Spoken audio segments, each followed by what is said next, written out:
أراكم لتؤمنن به ولتنصرنه قال أقررتم فأخذتم على ذلكم إصري قالوا أقررنا قال فشهدوا وأنا معكم من الشاهدين فمن تولى بعد ذلك فأولئك هم الفاسقون.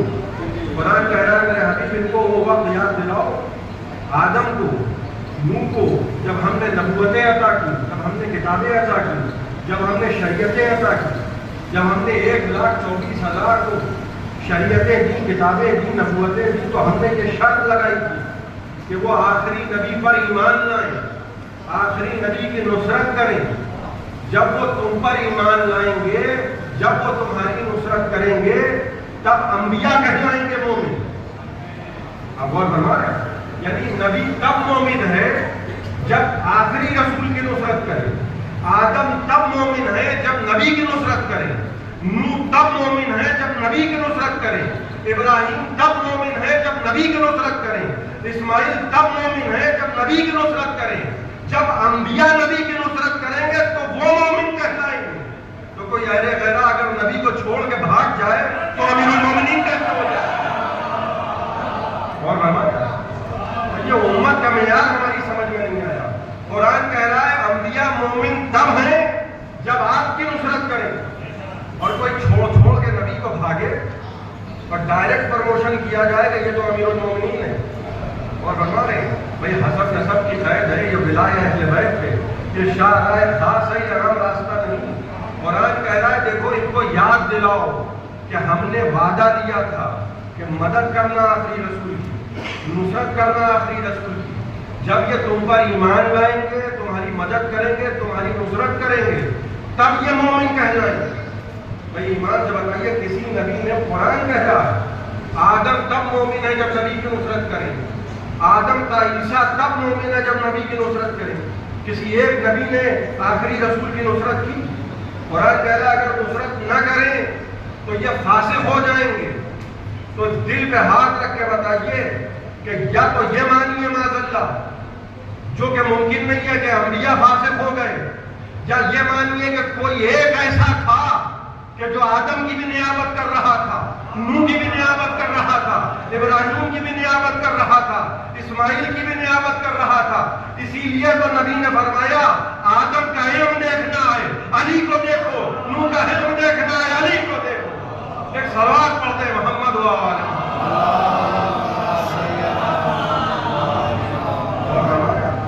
آدم تب سب کے سب تب مومن ہیں کہ جب آخری رسول کی نصرت کرے. لیکن نبی کا کام ہے تصدیق کرنا. نبی کا کام کیا ہے؟ نبی مصدق نہیں. آپ نے آدم کو نہیں دیکھا، آپ نے نوح کو نہیں دیکھا، آپ نے ابراہیم کو نہیں دیکھا، آپ نے کسی کو نہیں دیکھا. ارے حد تو یہ ہو گئی کہ ہم نے لا الہ الا اللہ کہہ دیا مگر خدا کو بھی نہیں دیکھا. اور ہمارے کس کے کہنے سے؟ آخری رسول کے کہنے سے. بھائی ایسا ہی ہے نا، جنت ہے کیوں؟ کیونکہ نبی کہہ رہے ہیں. کوثر ہے کیوں؟ کیونکہ نبی کہہ رہے ہیں. جبرائیل ہے کیوں؟ کیونکہ نبی کہہ رہے ہیں. اس کے بعد بھی کچھ احمد ہم سے کہتے ہیں کہ علی کو مولا کیوں مانتے ہو؟ جس کو بغیر دیکھے جب پورے دین کو مان لیا تو غدیر میں جس کو ہاتھوں میں دیکھا ہو اس کو بلا ہم مولا کیوں نہ مانیں گے؟ نبی کہہ رہے ہیں جس کا میں مولا اس کا یہ مولا. عزوب قرآن آدم سے لے کر عیسیٰ تک 1,23,999 انبیاء کے نبی مولا ہیں. پہلے غیروں کے نبی مولا نہیں ہیں. یہ نہ سمجھیے گا کہ کوئی پتہ چلا آ رہا ہے کتاب ہم نہیں مانتے، ہم رسول کو نہیں مانتے. جس کے نبی مولا ہے اس کے علی مولا. یہ ہے غدیر کا اعلان. کیونکہ ہمارا مذہب یہ کہتا ہے کہ مولا وہ نہیں ہوتا کہ جو مٹی کے ڈھیر تک رک جائے. بڑی قیمتی بات پہلے آپ کی خدمت میں رکھتی ہے، مٹی کے ڈھیر تک جو رک جائے وہ مولا نہیں ہوتا. جو قبر کی تاریکیوں میں چلا آئے وہ مولا ہوتا ہے. لہٰذا جب ہمارے مذہب میں کسی کا انتقال ہوتا ہے تو کیا کہا جاتا ہے؟ اسماء فم، یہ مرنے والے کا شانہ ہلا رہے ہیں. کسی زندہ کے ساتھ یہ سلوک نہیں ہوتا، مگر مرنے والے کا شانہ ہلا کے کیا کہا جا رہا ہے؟ سن اور سمجھ. وہ مر گیا ہے، وہ مردہ ہو گیا ہے. لیکن آپ کے مذہب کا عقیدہ کیا کہہ رہا ہے کہ شانہ ہلا کے کہیے اسماء، سن، افہم، سمجھ. دیکھیے جسم مردہ ہوتا ہے مگر روح زندہ رہتی ہے. اور قبر میں جب تم سے سوال ہو علی خود کہہ رہے ہیں کہ قبر میں جب تم سے منکر نکیر آ کے سوال کریں تم ہمارا نام لے لینا.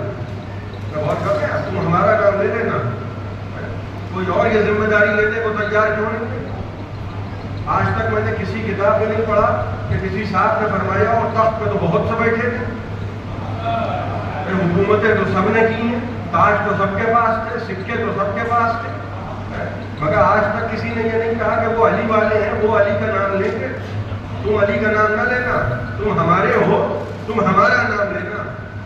دیکھیے دوسرے کی ذمہ داری وہی لیتا ہے جس کو خود اپنی ضمانت کا یقین ہو, اور جو خود اپنی اولاد سے کہہ دے کہ بیٹا اگر غلام زادہ کہا ہے تو لکھوا لاؤ. ایک صلوات پڑھ دیں محمد اللہ علیہ خود ذمہ داری میں. دیکھیے حارث عمدان مولا علی کے صحابی ہیں. حارث عمدان یہ ولایت کسے کہتے ہیں؟ ہمارے یہاں اللہ کا شکر ہے وہ سلسلہ نہیں ہے کہ 30-40 دن کہیں غائب ہو گئے, اس کے بعد بڑے بڑے بال کر کے چلے آئے, 20-25 دن نہیں نہائے اور ولایت کا اعلان ہو گیا. کر رہا ہوں نا کہ سند توریت تو ووٹ تو نہیں ملتی ہے. یہاں 12 ہیں تو کوئی 13واں نہیں ہوگا, اور نبی نے اعلان کر دیا. ڈھکی چھپی بات نہیں ہے. علماء اہل سنت نے بھی اپنی بڑی بڑی کتابوں میں لکھا ہے نبی کام ہی یہ کرتے تھے. رضی اللہوں کا مجمع ہوتا تھا, علیہ السلاموں کا ذکر ہوتا تھا, ایک ایک کا نام بتا دیا, ایک ایک کا نام بتا دیا. صحابہ کا مجمع ہے, کتنی بڑی عظمت ہے خدا کی قسم. جیسے آپ مل کے ذکر آل محمد سن رہے, اس زمانے میں جو ذکر آل محمد سنتے تھے ان کو آج رضی اللہ کہا جاتا ہے. اور نبی کہہ رہے ہیں کہ دیکھو میرے بعد علی ہے, اور علی کے بعد حسن ہے, حسن کے بعد حسین ہے. کیا نبی نے نام نہیں بتائے؟ نام بھی بتا دیے, رشتے بھی بتا دیے, تعلق بھی بتا دیا. یہ بھی کہہ دیا کہ دیکھو 12 ہوں گے اور یہ حوض کوثر پر مجھ سے آ کے ملیں گے. دیکھو ڈائریکشن غلط نہ ہو جائے. صحابہ کا مجمع ہے, سارے صحابہ سن رہے ہیں, وہ بھی بیٹھے ہیں, وہ بھی بیٹھے ہیں, وہ بھی بیٹھے ہیں. اور ہمارے ایک صحابی اٹھ کر کھڑا ہو گیا. جیسے نوجوان مجلس سنتے سنتے کبھی کبھی اٹھ کے جوش میں نعرہ لگاتے ہیں, یعنی یہ صحابیت کا جوش تھا.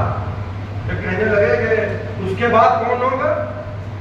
یہ کون ہے صحابی؟ صحابی کا نام ہے جابر ابن عبداللہ انصاری. جیسے ہی محمد باقر تک سلسلہ آیا ایک مرتبہ اٹھ کے کھڑے ہو گئے جابر. کہنے لگے اس کے بعد کون ہوگا؟ یعنی قوت برداشت ہی نہیں ہے. بہت فرما رہے ہیں ذرا سا آہستہ آہستہ سنتے چلیے.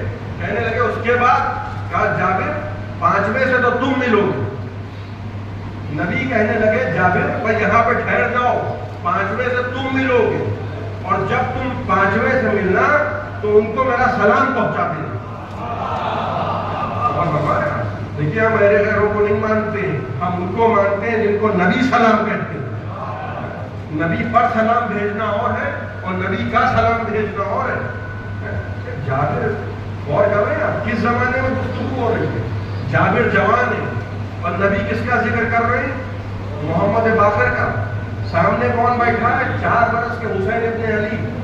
نبی کی گود میں 4 برس کے حسین بیٹھے ہیں, اور نبی نے کس کا ذکر کیا ہے کہ تم ملو گے ان کو میرا سلام کہنا؟ حسین کے پوتے کا.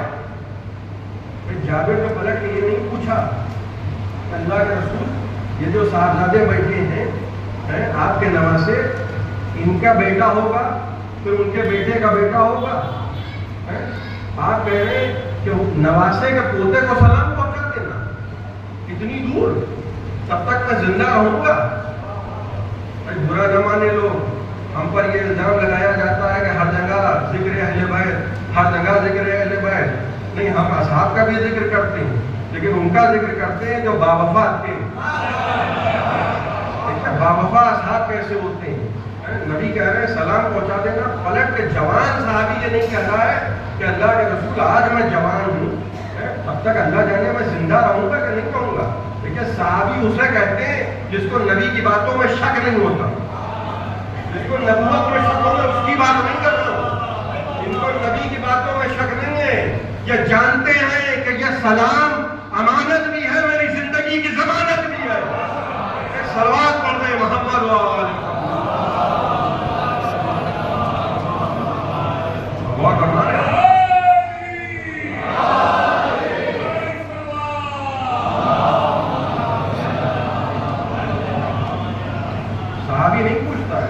میرے والد صاحب نے مجھ سے کہا کہ کانپور جانا ہے تو پپو مرزا صاحب ملے تو ان کو سلام کہہ دیں. گرمی زیادہ ہے, میں تھوڑی دور یہاں آیا, سلام کلام سب بھول گیا, اور ہمارے ذہنی میں نہیں رہی بات. میرا حافظہ اور ہے, صحابی کا حافظہ اور ہے. صحابی سلام والا نہیں بھولے گا. دیکھیے یہ آل محمد کی حکمتیں ہیں. سلام کی امانت جابر کو دے دی, اور ہمارے اس کے بعد حدیث قصہ ان کے حوالے کر دی. حدیث قصہ کا راوی کون ہے؟ جابر بن عبداللہ انصاری. ہم کو بتایا کہ دیکھو جو نسلوں تک سلام نہ بھولے وہ ہماری حدیث کیا بھولے گا. اور ہمارے ہر صحابی کی ایسا صحابی بھائی یہ وہ نہیں ہے جو قافیے سے قافیہ مل جاتا ہے. یہ صحابی ہے, 4-5 نسلیں گزر گئی. اور ہم دیکھیے امامت کسے کہتے ہیں؟ امامت محور و مرکز امامت ہے. 4-5 نسلیں گزر گئی. اب صحابی بوڑھا ہو گیا اور مدینے کی گلیوں میں ٹہل رہا ہے صحابی. اور ہمارے صحابی مدینے کی گلیوں میں ٹہل, ایک بچے کو دیکھا. کہاں وہ زمانہ تھا جب حسین 4 برس کے, کہاں یہ زمانہ ہے کہ محمد باقر 4 برس کی. جیسے ہی مدینے کی گلیوں میں محمد باقر کو دیکھا, ایک مرتبہ زمین پر بیٹھ گئے. صحابی نے کیا کیا کہ دیکھیے طریقہ دیکھیے صحابیت کا کیا ہے, امامت کے ساتھ. اور ہمارے ایک مرتبہ زمین پر بیٹھے اور کہنے لگے فرزند رسول اپنے نانا کا سلام قبول کیجیے. میں کہوں گا کہ صحابی رسول تم کو یہ کس نے بتایا کہ یہی فرزند رسول ہے؟ اور نہیں فرمایا آپ نے. تعارف کرانا پڑتا ہے نا کہ یہ فلاں کے بیٹے ہیں, ابن فلاں ابن فلاں ابن فلاں. کچھ لوگ تو ایسے تھے کہ کہنے لگے کہ ہم زمانے میں کھو نہ جائیں, ذرا ہم کو ادھر ہی ادھر رکھنا, ذرا ہم قریب قریب رہیں تاکہ یہ ہو جائے کہ یہ بڑے قریب والے تھے. قریب میں ہونا اور ہے اور منیت کی منزل پہ ہونا اور ہے. دیکھیے صحابی نے نہیں پوچھا کہ یہ کون ہے. کیوں؟ کیونکہ نبی کو دیکھ چکے ہیں. متوجہ ہیں نا, مولا علی کو دیکھ چکے ہیں, امام حسن کو دیکھ چکے ہیں, امام حسین کو دیکھ چکے ہیں, امام زین العابدین کو دیکھ چکے ہیں. تو جو ایک نبی اور 4 اماموں کو دیکھ چکا ہو, اس خاندان میں نہ چہرے بدلتے ہیں نہ لہجے بدلتے ہیں. نیشاپور میں 8ویں امام کی سواری جب پہنچی تو 12,000 لوگوں نے سواری کو روکا. 12,000 لوگ نیشاپور میں. اور ایک مرتبہ کہنے لگے فرزند رسول ذرا سواری کو ٹھہرا دیجیے اور ذرا چہرے سے نقاب ہٹائیے. اور ہمارے بھائی داہنے بائیں ہونا اور ہے, مگر چہرے سے چہرہ مل جائے, لہجے سے لہجہ مل جائے, انداز سے انداز مل جائے, کردار سے کردار مل جائے. ایک مرتبہ کہنے لگے ذرا چہرے سے نقاب کو ہٹائیے, ہم دیکھیں تو کہ محمد کی صورت کیسی. بھائی ابھی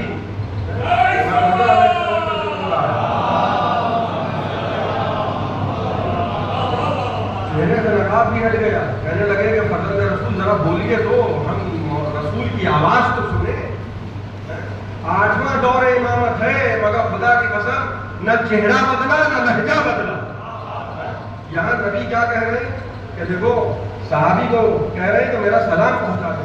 اب صحابی کو پہچانوانے کی ضرورت نہیں ہے کہ یہ ان کے بیٹے ہیں, یہ ان کے بیٹے ہیں. کہنے لگے فرزند رسول اپنے نانا کا سلام قبول کیجیے. اور خدا کی قسم ہمارے مذہب کا جو امام ہوتا ہے وہ جاہل نہیں ہوتا, اور ہمارے وہ ایسا نہیں ہوتا کہ بیٹیوں سے مسئلہ پوچھتا ہو. یہ نہیں کہیں گے 4 برس کے امام محمد باقر کے کون سا سلام, کیسا سلام, کب کہا, کس موقع پہ کہا. امام محمد باقر کی ظاہری ولادت سے پہلے کی بات ہے, لیکن واقف ہے کہ نانا نے سلام کہلوایا ہے. ایک مرتبہ کہنے لگے میرے نانا کے صحابی ان پر بھی سلام ہو, تم پر بھی سلام ہو. یہیں تک کہ ذمہ داری دی تھی رسول نے کہ سلام پہنچا دینا. سلام پہنچا دیا, گھر میں جائیے آرام فرمائیے.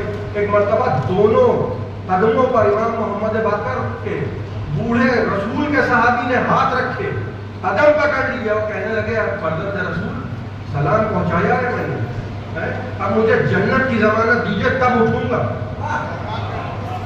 غور فرمائے امامت کسے کہتے ہیں؟ بوڑھا صحابی ہے, خدا کی قسم 80 برس کا سن ہے, اور 4 برس کے بچے کے قدموں پہ ہاتھ رکھ کے کیا کہہ رہا ہے؟ رسول کا صحابی کہ فرزند رسول میں نے سلام پہنچا دیا, مگر اٹھوں گا تب جب آپ مجھے جنت کی ضمانت دیں گے. ارے رسول کے صحابی, صحابی ہو رسول کے, رسول سے کہتے تھے کہ سلام تب پہنچاؤں گا جب آپ مجھے جنت کی ضمانت دیں گے. یہ نہیں کہا رسول سے. تقسیم نعرے میں جنہ مولا علی ہے، ساری زندگی جابر دیکھتے رہے. ایک مرتبہ بھی نہیں کہا کہ یا علی مجھے بھی یاد رکھیے گا. امام حسن کا جھولا جھولاتے رہے، امام حسین کا جھولا جھولاتے رہے. ایک مرتبہ بھی یہ نہیں کہا کہ آپ دونوں جوانان جنت کے سردار نانا کے صحابی کو یاد رکھیے گا. چوتھے امام کی بد میں بیٹھے رہے. ایک مرتبہ بھی نہیں کہا کہ فرزند رسول میری بخشش کر دیجیے گا، روزے محشر مجھے داخل جنت کر دیجیے گا. جناب سیدہ سے نہیں کہا کہ حدیث عیسیٰ کی امانت پہنچا دوں گا قوم تک، امت تک، مگر میری شفاعت کر دیجیے گا. دیکھیے 80 برس کا بوڑھا صحابی پیغام دے رہا ہے کہ دیکھو یاد رکھو، امامت جتنی بھی چھوٹی ہو اور صحابیت جتنی بھی بزرگ ہو، ہمیشہ جنت مانگنے والے یہ ہیں، جنت دینے والے وہ ہیں. ایک صلوات پڑھتے ہیں محمد و آل محمد.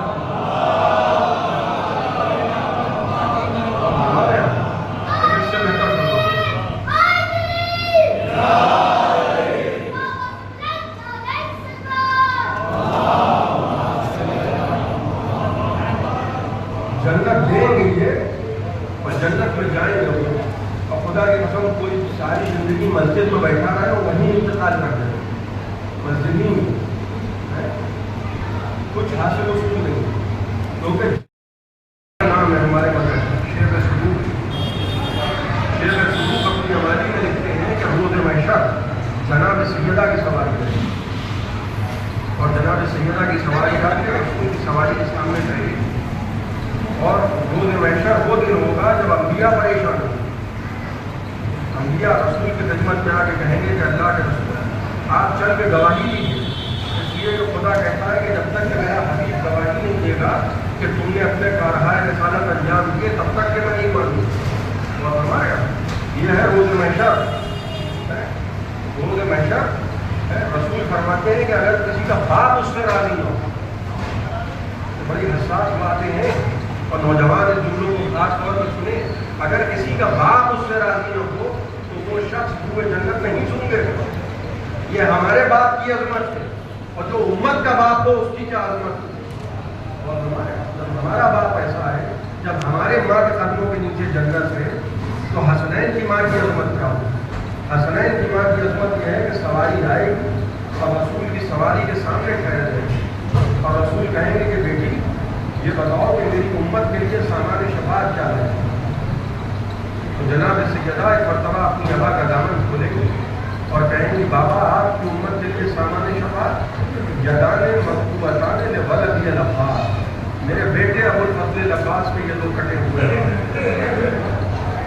دامن وقت کو گنجائش دیں گے.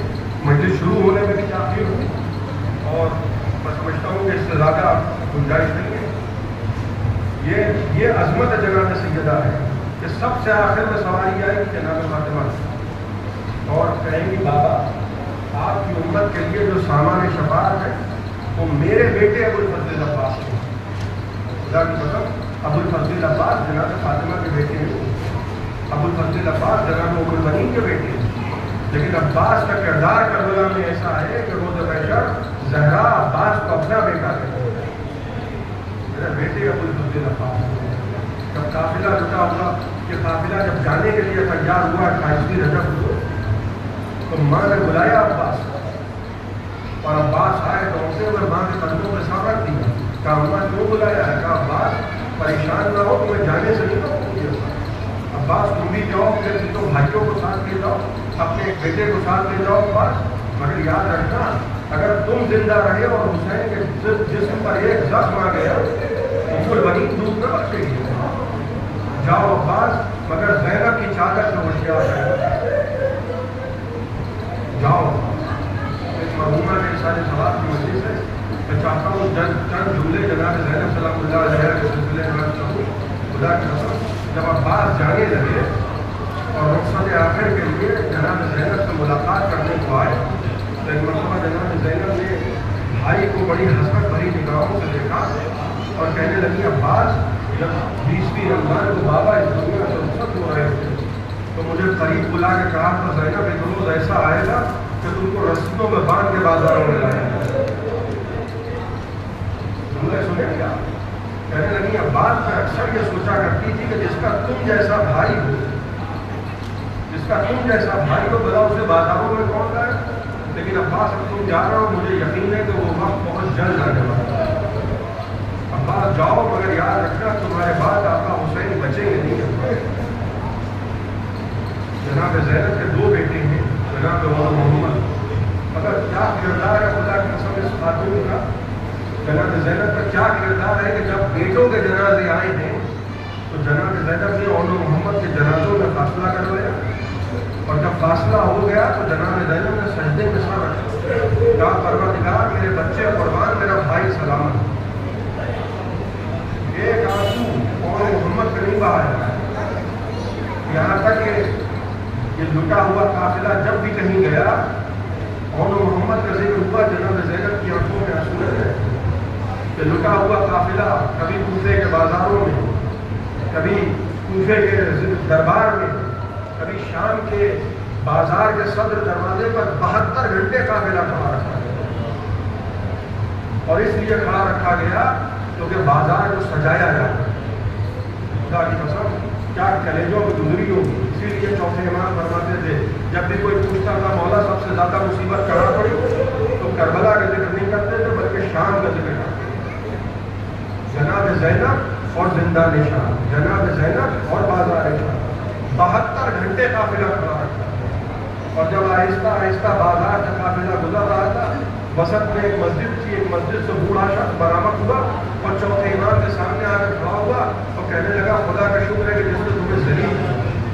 چوتھے امام کی آنکھوں میں آنسو آ گئے، کہا تم تو نمازی معلوم دیتا ہے، کہا ہاں میں ہوں، کہا قرآن پڑھا ہے، کہا ہاں میں نے پڑھا ہے، کہا سورہ دہر پڑھا ہے، کہا ہاں میں نے پڑھا ہے، کہا سورہ کوثر پڑھا ہے، کہا ہاں میں نے پڑھا ہے، کہا آیت مودت پڑھی ہے، کہا ہاں میں نے پڑھی ہے۔ مگر آپ ان سوروں اور ان آیتوں کے بارے میں کیوں سوال کر رہے ہیں؟ یہ آیتیں اور یہ سورے تو آل محمد کی شان میں نازل ہوئے ہیں۔ ایک مرتبہ سر جھکا کے کہنے لگے اس لیے کہ میں تو آل محمد ہمیں کہنے لگا واللہ انتم، ذرا قسم تو کھاؤ خدا کی کہ تم آل محمد۔ امام نے کہا واللہ انکم آل محمد، اللہ کی قسم آل محمد۔ ایک مرتبہ کہنے لگا آپ کون ہیں؟ کہا میں علی بن حسین زین العابدین۔ کہا یہ جو سب لوگ کہتے جاتے ہیں کس کا سر؟ کہا میرے بابا حسین ابن علی کا سر۔ سنیے نمازی ہے، بوڑھا شخص ہے، بس میں نے زحمت کو آپ کی تمام کیا، بوڑھا شخص ہے، کہنے لگا یہ حسین ابن علی کا سر ہے، نبی کے نواسے کا سر ہے، علی کے بیٹے کا سر ہے۔ کہ یہ کس کا سر ہے؟ ایک ایک سر کا تعارف ہو رہا ہے۔ کہ یہ کس کا سر ہے؟ کہ یہ میرے بھائی علی اکبر کا سر ہے۔ کہ یہ کس کا سر ہے جو گھوڑے کی گردن میں بندھا ہوا ہے؟ کہ چچا عباس کا سر ہے۔ کہ یہ ننھا سا سر کس کا ہے؟ کہ میرے بھائی علی اصغر کا سر ہے۔ ایک مرتبہ بوڑھا شخص ہے، جب سروں کا تعارف ختم ہو گیا، ایک مرتبہ سر کو جھکا کے کہنے لگا آقا کہ جو بیویاں پیچھے کھڑی ہیں جن کو رسیوں میں باندھ کے لایا جا رہا ہے یہ کون ہے؟ کہا محمد کی نواسیاں ہیں، علی اور سیدہ کی بیٹیاں ہیں۔ کہا آقا میں ہاتھ جوڑ کے آپ سے گزارش کرتا ہوں۔ کہا بولو۔ کہا آقا میں اتنا ضعیف ہوں، میں تلوار نہیں اٹھا سکتا، آقا فقط مجھے اس بات کی اجازت دیجیے کہ میں اس قافلے کے سامنے لیٹ جاؤں اور یہ قافلہ مجھے رونتا ہوا گزر جائے، تاکہ قیامت کے دن میں آپ کے نانا سے کہہ سکوں اے اللہ کے رسول، خدا کی قسم میں نے بازار شام میں آپ کے گھر کی بیٹیوں کو بے رضا نہیں دیکھا۔ سَيَعْلَمُ الَّذِينَ ظَلَمُوا أَيَّ مُنقَلَبٍ يَنقَلِبُونَ إِنَّا لِلَّهِ وَإِنَّا إِلَيْهِ راجعون۔